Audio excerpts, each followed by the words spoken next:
Hello friends, this is नवीन कुमार पांड्या। लक्ष्य institute के इस यूट्यूब चैनल पर आप सभी लोगों का स्वागत करता हूं। फ्रेंड्स, अब सारी जो आपकी झंझट थी वो ऑलमोस्ट ख़त्म हो चुकी है। आपके सारे डाउट्स क्लियर हो चुके हैं क्योंकि अब यूजीसी ने और यूनिवर्सिटी ने अपना नोटिफिकेशन जारी कर दिया है कि अब आप लोगों की एग्ज़ाम ओपन बुक सिस्टम के थ्रू होगी ही होगी। और उसके जो दिशा निर्देश थे, जो सारे इंस्ट्रक्शन थे, उन्होंने वो कल अपलोड कर दिए हैं। आपके टाइम टेबल अपलोड हो चुके हैं। तो जो सारे दिशा निर्देश है उसी को लेकर मैं आप लोगों से चर्चा करना चाहता हूँ। 5 मिनट में मैं आप लोगों को सारी चीज़ें जो इसमें आया है, क्या क्या आपके इंस्ट्रक्शन है, तो वो मैं आपको समझाने की कोशिश करूँगा। फ्रेंड्स, वीडियो को लास्ट तक देखिएगा। आई थिंक सारी चीज़ें आपको समझ में आ जाएगी। फिर भी कुछ चीज़ रह जाए तो आप मुझसे फ़ोन पे या मेरे नंबर पे मैसेज करके बात कर सकते हैं। सबसे पहला फ्रेंड्स, अगर आप देखेंगे इसमें यहाँ पर मेरे सामने जो स्क्रीन पर है, आपके परीक्षार्थियों के लिए ध्यान रखने योग्य जो बिंदु जो पॉइंट्स हैं, तो उसमें मैं आपको फाइनल सेमेस्टर वालों के लिए ही बता रहा हूँ, जो फाइनल ईयर वाले स्टूडेंट हैं। तो पहला पॉइंट जो आता है, इसको अगर आप पढ़ेंगे और देखेंगे तो इसमें से ये चीज़ निकलती है कि आपकी जो सब्जेक्ट की एग्ज़ाम रह गई थी, सिर्फ उन्हीं का आपको एग्ज़ाम देना है। और साथ ही आपके एग्ज़ाम पेपर आपकी SIS पोर्टल पर आएंगे। वहीं से आपको खुद को ही उसे क्या करना है, डाउनलोड करना है।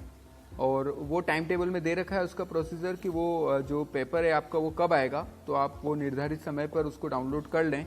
इसके बाद आपका सेकंड पॉइंट से अगर आप यहाँ से कुछ निकालेंगे तो इसमें से यही आता है कि आपका आंसर शीट को टाइम टेबल के अनुसार तय डेट को अपने कॉलेज द्वारा बताए गए कलेक्शन सेंटर। अब कलेक्शन सेंटर से मतलब फ्रेंड्स यहाँ पर ये है कि आपकी यूनिवर्सिटी ने आपके आसपास के ही जो गवर्नमेंट के हाई स्कूल होते हैं या हायर सेकेंडरी यानी 10th या 12th तक के जो स्कूल होते हैं गवर्नमेंट वाले, और या फिर आपके पास का जो कॉलेज है, चाहे वो प्राइवेट हो चाहे वो आपका गवर्नमेंट कॉलेज हो, तो उन्हीं सबको कलेक्शन सेंटर बनाया है। तो वहाँ पर आप जमा कर सकते हैं अपनी आंसर शीट्स को। तो ये है सेकंड पॉइंट से हमारा यहाँ पर निकलता है। अगर आप थर्ड पॉइंट पे आएंगे तो यहाँ पर अच्छा, इसमें एक चीज़ और है सेकंड में, अगर कलेक्शन सेंटर पर अगर आप तय समय पर नहीं करवा पाए तो आप जो आपका जिले का PG कॉलेज है, अपने डिस्ट्रिक्ट का जो PG कॉलेज होता है या लीड कॉलेज जिसे हम लोग बोलते हैं, वहाँ पर भी आप जो डेट है उन्होंने पहले से ही प्रिस्क्राइब कर रखी है, तो वहाँ पर आप जमा करा सकते हैं। वो करीब 5 से 6 दिन का समय है। अगर आप कलेक्शन सेंटर पे नहीं कर पाते हैं तो 5 से 6 दिन का समय रहेगा कि आप अपने PG कॉलेज में जमा करवा सकते हैं। बाय पोस्ट या अगर आप बाय कोरियर आपको भेजना रहेगा वो। नंबर थर्ड पॉइंट से ये निकलता है फ्रेंड्स कि आपको सिंपल सी बात है, यहाँ पे जो ब्लैक और ब्लू कलर का बॉल पेन है वही यूज़ करना है अपनी आंसर शीट को लिखने के लिए। कहीं पे भी आपको रेड या जो ग्रीन कलर होता है उसका यूज़ नहीं करना है। इसके बाद अगर आप फोर्थ पॉइंट को देखोगे तो यहाँ पे आपको हर एक जो आपका सब्जेक्ट होगा उसके लिए अलग अलग आपको क्या करनी है, आंसर शीट लेनी है और उसको ही लिखना है। नेक्स्ट ये है नंबर फिफ्थ पॉइंट से यही निकलता है फ्रेंड्स कि आपकी जो आंसर शीट है वो आप खुद ही बनाओगे। आप अभी बहुत सारे स्टूडेंट को ये कंफ्यूजन है कि आंसर शीट घर पे आएगी या कलेक्शन सेंटर से हमें लेनी होगी। तो फ्रेंड्स ऐसा नहीं है, आपको ही आंसर शीट को खुद को ही बनाना है। और जिसके लिए आप अपने रजिस्टर या नोटबुक के पेपर से या फिर A4 साइज के जो पेपर अपने को मार्केट में मिलते हैं सॉरी, वो खरीद कर आप उसे बना सकते हैं।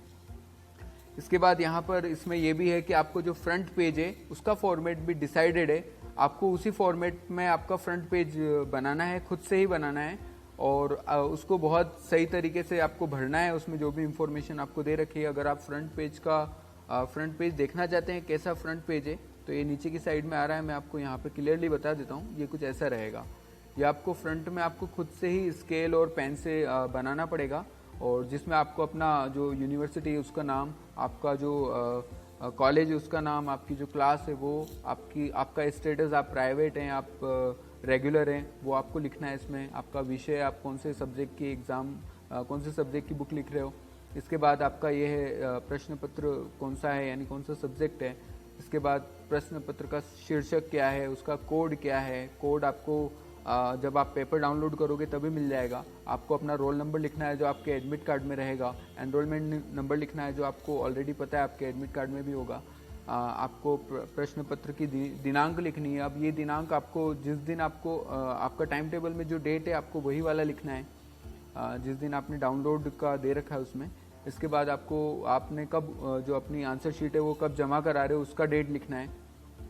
यहाँ पर आपको फ्रेंड्स एक बहुत इंपॉर्टेंट दे रखा है, यहाँ पे आपकी जो सारी आंसर शीट होगी वो 16 पेज से ज़्यादा की नहीं होनी चाहिए। यहाँ लिख रखा है स्पेशली कि केंद्र पर जमा की गई उत्तर पुस्तिका के कुल पृष्ठों की संख्या अनिवार्यतः अधिकतम 16 पृष्ठों की होगी, यानी 16 पेज से ज़्यादा आप किसी भी आंसर शीट को नहीं लिख सकते हैं। जी फ्रेंड्स, तो ये चीज़ें आपको ध्यान रखनी है। ये पूरा फॉर्मेट आपको फ्रंट में ही रखना है अपनी आंसर शीट के, और उसको बहुत अच्छी तरीके से इनको फिल करना है, नीचे आपके साइन करने, और आपको एक अपना सेल्फ अटेस्टेड यहाँ पे जो बोलते हैं अपन वो हस्तलिखित आपको पूरा लिखना है कि ये आपने अपनी स्वयं से लिखा है सब कुछ, तो ये सब आपको करना है। इसके बाद जो नीचे का फॉर्मेट है वो बनाना जरूर है, बट वो जो सारा यूज़ में आएगा वो जो एग्जामिनर होगा, जो आपका कॉपी चेकर होगा, उसके लिए होगा। यहाँ पे आपको कुछ फिलअप नहीं करना है, बस बना के देना है इसको। तो ये फ्रेंड्स आई थिंक ये सारी जानकारी थी। इसके बाद मैं आपको यहाँ एक थोड़ा सा एक हिंट दे देता हूँ कि यहाँ आपको जैसे ये मेरे सामने बीए थर्ड ईयर का टाइम टेबल है। आप यहाँ देखेंगे तो इनका जो यहाँ दे रखा है कि इनका जो प्रश्न पत्र हैं यानी जो पेपर हैं वो कब इनको मिल जाएंगे, इनकी यूज़र आईडी उस पे पोर्टल पे, SIS पोर्टल पे आपको अपना यूज़र आईडी पासवर्ड पता करना है, रखना है। और ये जैसे 11 तारीख को मिलेंगे। तो यहाँ पर ये है कि जैसे इनके 5 सब्जेक्ट, तो पांचों सब्जेक्ट के पेपर इनको 11 तारीख को ही मिलेंगे, पांचों सब्जेक्ट के। फिर आप अपने अकॉर्डिंग जैसा भी पेपर देना चाहें पहले वो आप लिख सकते हैं, उसका कोई ऐसा फॉर्मेट नहीं है कि आपको यही पेपर पहले लिखना है। आप कोई भी पेपर को अपने मर्जी से लिख सकते हैं। बस ये है कि हाँ, इसमें ये आपको एक स्पेसिफाइड कर रखा है कि ये जो पांचों पेपर हैं इनको आपको 11 से लगाकर 13 तारीख के बीच में लिख देना है, यानी इन 2-3 दिनों के अंदर कंप्लीट करना है। 11, 12, 13 तीनों दिन इंक्लूड हो रहे हैं। इसके बाद 14 को अगर आप अपने नियरेस्ट सेंटर जो कलेक्शन सेंटर है वहाँ जमा कराना चाहते हैं तो आप 14 को कराएंगे। और अगर आप वहाँ नहीं करवा पाते हैं, आपकी कोई आपको 1-2 दिन और लगते हैं लिखने में, तो कोई इशू नहीं है। बट आपको अपने जो डिस्ट्रिक्ट का जो लीड कॉलेज होता है वहाँ पर आपको करीब 5 से 6 दिनों के अंदर भेजना रहेंगे, यानी वो भी डेट आपको यहाँ दे रखी है। जैसे इसमें 21 तारीख है, तो 21 तक इनको सितंबर तक वहाँ पे बाय पोस्ट या बाय स्पीड पोस्ट इनको पहुँचाना रहेगी। तो फ्रेंड्स ये एक मेन रहेगा। आप खुद भी जा सकते हैं, ये आपको थोड़ा सा कॉलेज में ये डाउट क्लियर करना रहेगा कि अगर हम लोग नहीं कर पाते तो क्या हम खुद सेल्फ जा सकते हैं। वैसे कोविड के अकॉर्डिंग थोड़ा सा मुश्किल रहेगा, आप पहले अपने कॉलेज में पूछें इसके लिए। नहीं तो आप जो प्रोसीजर बताया गया है थ्रू द पोस्ट या थ्रू द आप स्पीड पोस्ट या अगर आप कोरियर से कर सके तो मस्ट बेटर रहेगा। तो आई थिंक ये सारी चीज़ों का आपको ध्यान रखना है।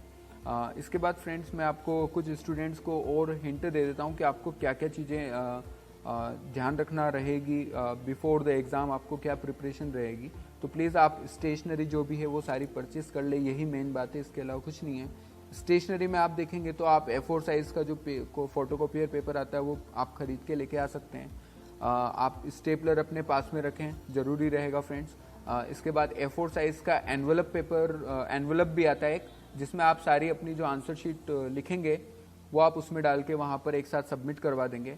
इसके अलावा आप एक पैकेजिंग टेप ले आएँ जिससे आप उसको पूरी तरीके से पैकिंग कर सके सारी आंसर शीट को एक साथ उस एनवलप में डालने के बाद। और आप बॉल पेन ले आएँ ब्लैक ब्लू कलर के 2-4 जो भी आपको रिक्वायरमेंट लगे आपके अकॉर्डिंग, और एक लेबल शीट लेके आ जाएँ। लेबल शीट से फ्रेंड्स ये रहेगा कि जब आप अपने आंसर शीट को उन एनवलप के अंदर डालोगे तो आप जो ऊपर फिर आपको एक लेबल चाहिएगा, या आप हाथ से भी लिख सकते हैं वैसे, पर थोड़ा सा अच्छा रहेगा कि आप प्रोफेशनली एक लेबल लेकर उसको लगाएं ऊपर एनवलप के ऊपर। उसमें आपका एनरोलमेंट नंबर, नाम वगैरह ये सारी चीज़ें आप उसमें लिख दें। जो फॉर्मेट आपका दे रखा है फ्रंट पेज पे बनाने वाला वही आप उसमें लिख सकते हैं। बस उसमें आप अपना पेपर वगैरह का नाम न लिखें, आप अपना नाम, अपना एनरोलमेंट नंबर, आपका रोल नंबर, आपका कॉलेज का नाम, आपकी यूनिवर्सिटी का नाम और जो डेट को आप सबमिट करा रहे हो वो आप लिख दें। आई होप फ्रेंड्स कि आपको ये सारी डाउट्स क्लियर हो गए होंगे। आपको ये वीडियो अच्छा लगे तो प्लीज़ आप ये सभी लोगों तक सर्कुलेट करें। और कुछ डाउट हो तो आप मुझे पर्सनली, मेरा नंबर डिस्क्रिप्शन बॉक्स में है, आप वहाँ से ले सकते हैं और आप मुझसे डायरेक्ट कांटेक्ट भी कर सकते हैं। Thank you so much. Channel को सब्सक्राइब और लाइक करना ना भूलें। Thank you.